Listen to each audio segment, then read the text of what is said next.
They're gonna pitch and Is that the permit? Oh, maybe I should. Good morning. Maybe I should get. Welcome to our March 22nd meeting of our Environmental Concerns and Real Property Tax Services Committee. Welcome to all. We have a fairly full agenda this morning. So can I first get a call to approve the minutes of our prior committee meeting? Supervisor McGowan, seconded by Supervisor Bramer. Any discussion? All those in favor? Aye. Thank you very much. We have two presenters this morning, and I welcome Tara Donadio as well as Rob Cole from the New York State DEC to talk about, I think, some very important issues as they relate to clean energy and our environment. Our first presenter will be Rob Cole from New York State Department of the Environment, and Jim Lieberman. So welcome, Mr. Cole. If you can help us as it relates to gypsy moths and how it impacts our local environment. Jim or Mr. Cole, you're on. I almost think you want to go first. Can you go first? Yeah, Rob was just talking about it, so he's so good if you want He just introduced you guys. Okay. Mr. Cole, are you there? Yes, I am. Can you hear me? We can. Thank you very much. All right. Go ahead. Thank you. Excellent. So, yeah, I was just talking to Jim about what you guys were looking for and wanted to hear about. So I do have a couple slides I can put up if I can share my screen, and then that way you'll see where the spongy moth is and kind of what we're looking at here. Is that possible for me to do? Yes. All right. Thank you.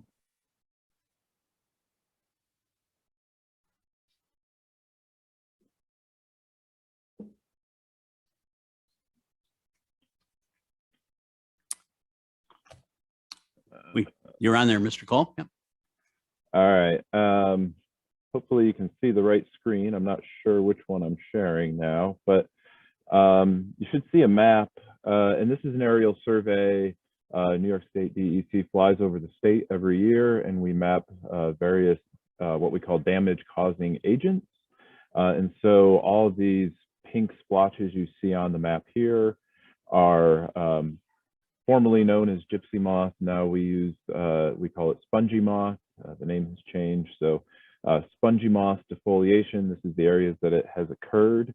And so you can see there, Warren County had some pretty significant defoliation this past year, especially, Lake George, both sides of Lake George, up and down the shoreline. But you can see that there. So we've been out doing some ag mass surveys around the state. It looks like we're going to see some defoliation again. We haven't done any directly in Warren County. We have encouraged a lot of folks to go out and do that, but I'm not sure what folks are seeing there. So it's hard to predict what we'll see this year based on last year's defoliation. There are, if we scroll here, there is a native virus out there we call MPV. There's a fungus, the entomophaga fungus, which also kills them.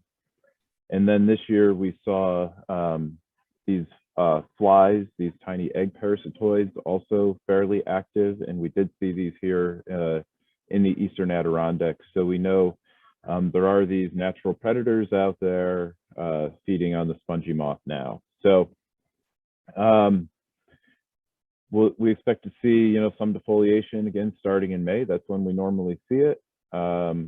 Not sure how much it's going to be again, but based on last year, it probably will be fairly significant. Outbreaks usually last a couple of years. So are there any specific questions or information that people are looking for specifically? Any questions from Supervisor McGowan? Yes, thank you. I did have a chat with Jim as I came in. I'm hoping mean, I remember, I don't know, 15, 18 years ago, we had a huge infestation. I mean, it's just a period cycle that we go through.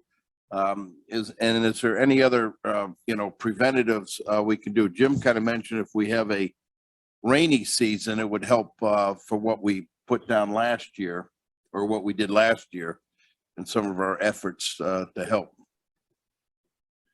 Yeah, so your first question about it being cyclical is just kind of something we'll go through once in a while. Yeah, exactly. So the virus and the fungus and those parasitoids, they're always out there. And so they generally keep the populations low. We're not exactly sure what gives us these huge outbreak spikes in population. But, the fungus and the virus kind of catch up to these exploding populations. It gets all the caterpillars sick, and then they die off, and then we don't see them for 10 or 15 or 20 or more years. So yeah, those things are always out there working, and sometimes for a short period of time, they don't work. And Jim is right about the, wet weather really promotes the fungus growth and the transmission between the caterpillars. So we even saw that a bit kind of at the end of last season's defoliation. They were really cruising along. The caterpillars were looking healthy. And then we had a lot of rain kind of at the end of June, beginning of July. And then we saw that fungus come in and wipe out a lot towards the end of the season. So yeah, we're hopeful that has built up in the populations and will knock it back quite a bit this year. But you kind of have to wait and see on that, unfortunately. As far as treatments go, there are some treatments available. It's kind of late in the season to be looking into that stuff. But for larger areas, BTK, which is a bacterium, BT is really widely known in the agricultural sector. BT corn is very popular, so it's very similar to that. But it's specific to gypsy moth. That can be aerial applications generally of that. And then there are, you can do smaller treatments of individual trees and things, but BT is usually what most folks use. Go ahead, Supervisor McGowan. Yes. Yes, thank you. I grew up in Clifton Park, and I remember usually a couple times a year, this truck used to drive around with this big fan and spray, and and we were just told to hold our breaths. That was back in the 70s. Of course, and behind the truck because we thought it was fun, but no seriousness. I mean, I was thinking, there's not that many areas, large concentration areas, but I'm sure they're all over. The Eastern Shore, probably all over the country. These things. And I was wondering if, why New York State or something wouldn't think of, doing an aerial. I mean, is too much liability, or I was just wondering why we wouldn't concentrate on the heavy areas to help, knock it down. Sure. So yeah, what was getting sprayed when you were growing up? Yeah, it was bad stuff. So we don't do anything like that anymore. Again, like the BT, yeah. Exactly. No, and people, yeah, we've learned a lot in the past 40 years, but that was the last time there was a lot of that widespread spraying going on for gypsy moth. I mean, I know, or spongy moth, excuse me. But yeah, the spraying, that could have been, for anything. But so yeah, like the BT, that's a natural bacterium. There's also gyp check that you can spray. The Forest Service manufactured that, which is the natural virus. So yeah, the safety of these products, you can apply BT in a neighborhood. You can aerial spray over a neighborhood if you so chose to.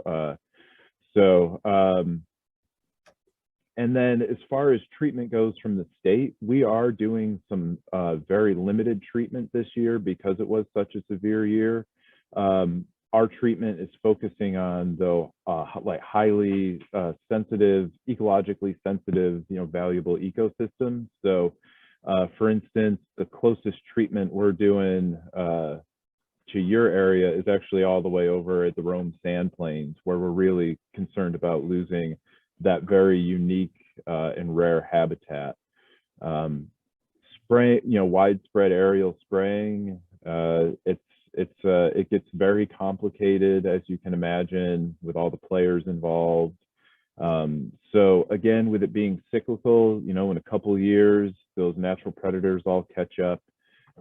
We've been able to kind of live with it that way, you know, since we stopped those major treatment programs back in the 80s, and it's just been on this cycle. So we haven't seen widespread mortality of our oaks in New York State. We still have, you know, millions of acres of oaks. So yeah, we don't see ourselves losing the resource at the statewide level. So that's why the state doesn't have a big spray program at this point. One more follow-up, sorry. Go ahead. They attack more than oak though, Yeah. correct? Yes. Yeah. You know, I've even heard willow. Yeah, so there is a wide array of, and I wonder if I have that on. I did have a list here. I can't seem to get to. Oh, so yeah, oak, maple, apple, hickory, birch, willow, basswood beech, and aspen are the hardwood trees that were reported to us this year as being defoliated. And I would say in, you know, the eastern Adirondack area, oak, maple were the two hardwoods that were defoliated the most, and then white pine and hemlock actually we got reports on as well.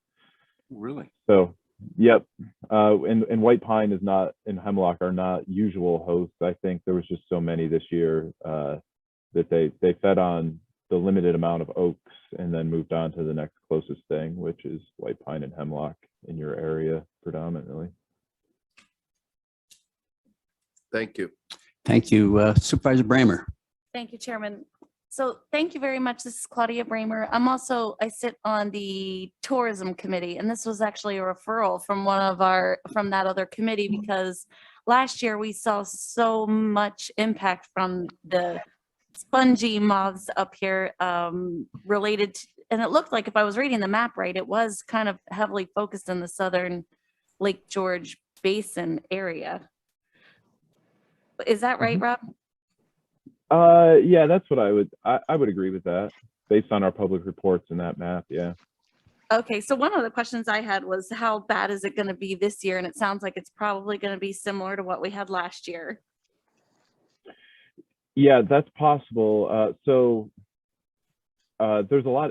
So it lays its eggs late summer, early fall, and then those eggs have to survive all the way through to when they hatch out in May.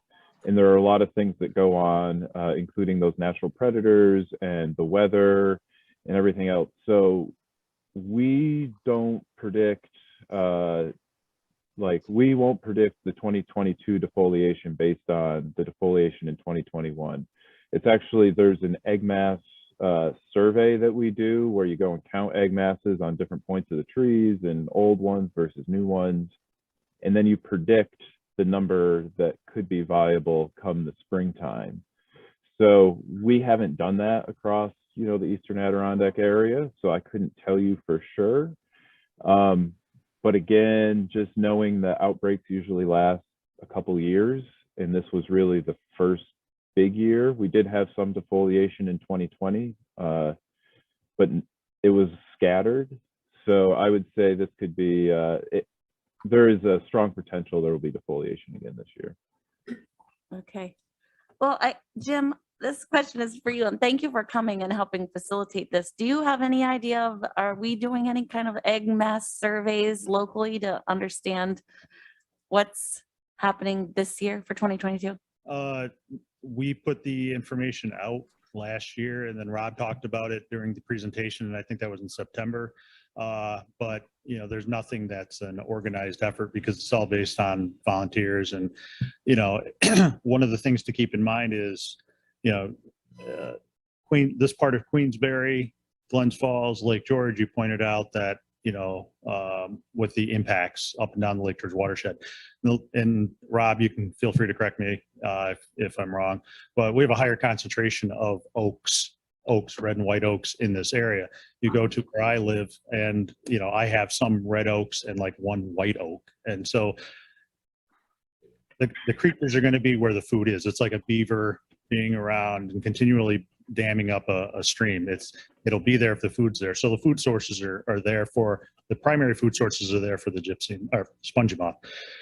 So, you come out here and you take a look, and there's probably on one of the large branches here, there's probably as many, if not more, egg masses than at my house on 2.5 acres in Thurman. Yeah. So it's really, it may be bad here. I may see a couple up there. We may see it up and down Lake George. But again, we may not because, and as Rob mentioned, and as I talked to Brad, if we have a normal weather pattern year and we have that soil moisture and we have that the virus and the bacteria and the fungus activating at the right time, it's all about timing, then it's just like any other thing that makes us sick. Little kids are out of school, they go to school, come home, transmission occurs. Same thing will happen if we have that everything, all the conditions are correct. And then it's not to say we won't have patches here and there, because you can see the spongy moth every few years. We just don't notice them because they don't cause a lot of problems. There are other ones that people get confused with them. Forest tent caterpillars and eastern tent caterpillars, and they're a little different, but as Rob keeps saying, this is one of those things you're dealing with nature, and it's not the April 15th is the tax deadline. It isn't that. It's indications are, but there's a lot of variables. So I don't know if that was correct, Rob, but Yeah. it sounded good to me. So, okay. Just one more Claudia, follow-up. Claudia, Is there anything that can be done when you see these with the egg masses already on the trees If you- besides? Yeah, if you want to remove them, you can remove them. And then what I've been telling people is, you can put them in a water when like use Dawn dish detergent or something like that. I know that Rob talked about using horticultural oil, I believe it was, and spraying it on the egg masses to suffocate it. But again, one thing to keep in mind, and Rob had a picture of it, when you go out, if you can look at them and you see this egg mass and you see a bunch of little poles, if I recall correctly, it was 20 to 25% mortality rate from that parasitoid. So there's an insect that was in there with them, and it killed about 20 to 25% of the eggs already, and it left. So that's a huge benefit already. You've cut down the population. And just every egg mass that I've seen around. Sponge moths. I thought they were gypsy moths. I don't know. I missed the beginning of it, so. Can we please, excuse me, I think it's It's Dennis. So Dennis, you're not muted. Okay, I'm sorry, Jim. no problem. So to catch up there, they changed the name's been changed from gypsy moth to spongy moth. That's the simplest clarification. thank you. Go ahead. So I just wanted to point out, my office here at the county is down in the front corner of the building, and off the side, there's a couple of maple trees that are there, and one of them, the larger lower bough underneath, is loaded with those egg things. So, and I know when we periodically go out and walk, you can see it on some of the trees right in front of my main office. There's another big tree that has them on it as well. So I just wanted to point that out so that maybe the county could do something as a preventative so we don't lose those trees by cleaning or scraping or whatever you said you need to do with those egg things. And I think in that case, and when you're a landowner, either here or at your own property, if there's several trees that you're interested in assisting, that's probably viable. When you start getting into a few acres of woodlots and things like that, and adjacent property owners and state land, I think that's less viable to do that in a short turnaround time. But individual species of trees, and that's why one of the recommendations we had last year when it was just starting to kick off, my recommendation was, water your trees if you have a couple oak trees, because part of it is just like when we get sick, you try to to assist your body. So lots of fluids, things like that. So if you can reduce additional stressors, that's going to help the overall health of the tree. Any further questions from anyone else? And Rob, I think, can you give, I think it would be good, you touched on it, but you said, the hemlocks, the pines, and I think some spruce were munched on pretty good last year, but, as opposed to the deciduous trees, the coniferous trees, they don't bounce back once they hit a certain percent, correct, of leaf defoliation? Yeah, that's correct. Unfortunately, the conifer trees, yeah, they don't re-leaf out. So yeah, they're usually, if they get 50% defoliated, they're probably not going to come back. So I do expect we'll see some white pine and hemlock mortality caused by spongy moth this year. So yeah, so I would say if you want to, if individuals want to focus on something, or your property right there, the county property, if you had a hemlock or a white pine and you saw egg masses on it, that would be a place to focus, right? Because those trees, they don't bounce back, like Jim said. So, there are focused efforts individuals can do to specimens on their property or certain tree species. Otherwise, the aerial spraying for larger landowners is the way to go. Thank you, Jim. Quick question. Yes, go ahead. Uh, Super. Jim, you say bounce back. Is that relieve that year or it just kills the tree? No, what happened, this past year, trees were defoliated. I noticed it first on the Northway because everything starts taking on a hazy appearance.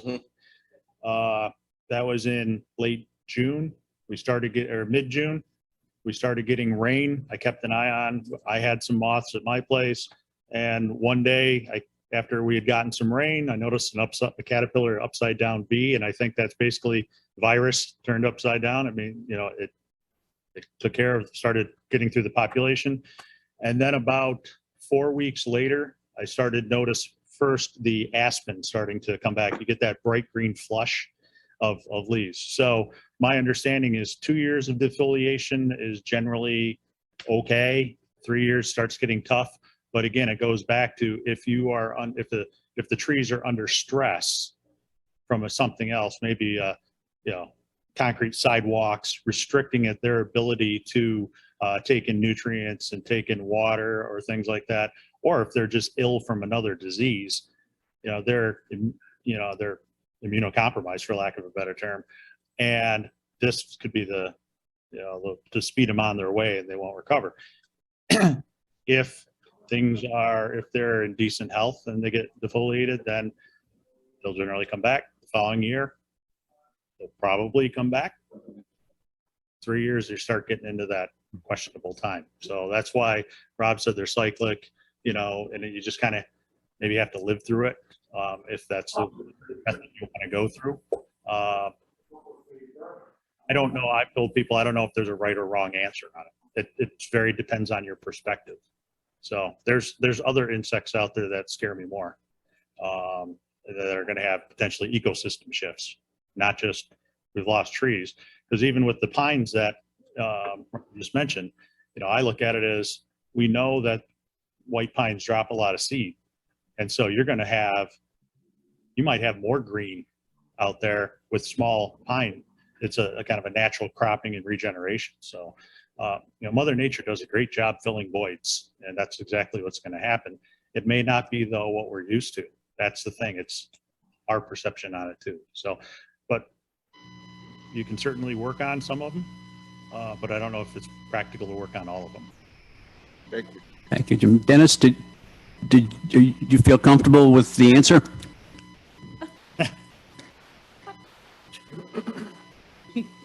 Dennis? Do you feel comfortable with the answers provided? You want me to challenge them? Is that what you want me to do, Peter? No, I just, I know you had a question. I'm comfortable. And I don't know if I have a little. No, they answered the question. I missed the first part. So when he was talking about spongy moths, I Okay, wonder if we had something else here.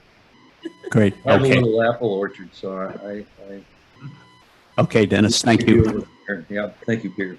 Good. I think a very, very good discussion. I want to thank Mr. Cole and Jim for, helping us here in Warren County, and we do appreciate it. So thank you. Okay. Welcome. Go ahead.